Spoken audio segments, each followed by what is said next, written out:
ស្ទឹ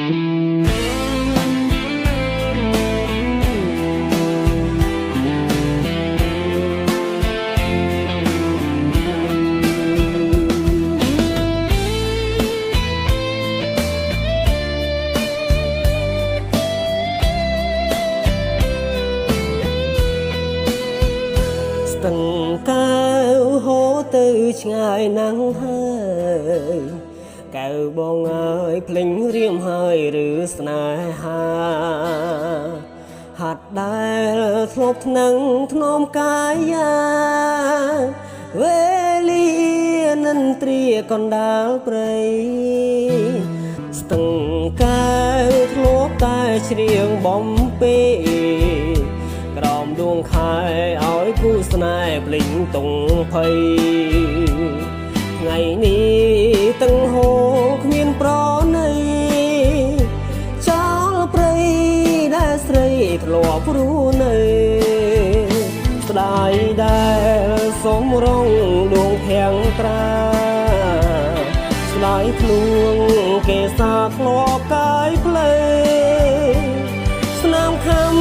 ក្តីខ្ញាំនៅក្រលើក៏តែចិត្តស្រីពេកហូរទៅគ្មាននឹងនេះស្ទឹងកែវគុំហូរធ្វើអ្វីគួរប្រណីដល់បាំងសីដែលកំព្រាធ្លាប់បានជួបភាំងកែវពុំងាក្រុមគ្រាដែលគ្នាមកកំសា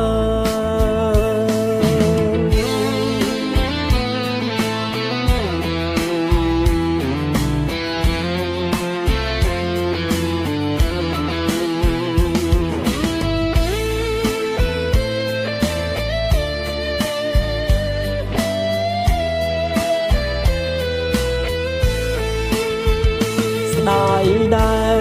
សុំរងដួងភាំងត្រាស្ដាយខ្លួនគេសាធ្លាប់កាយភ្លេស្នាមខំក្តីខ្ញាំនៅក្រលើក៏តែចិត្តស្រីពេកហូរទៅគ្មាននឹកនេះស្ទឹងកែវគុំហូរធ្វើអ្វីគួរប្រណី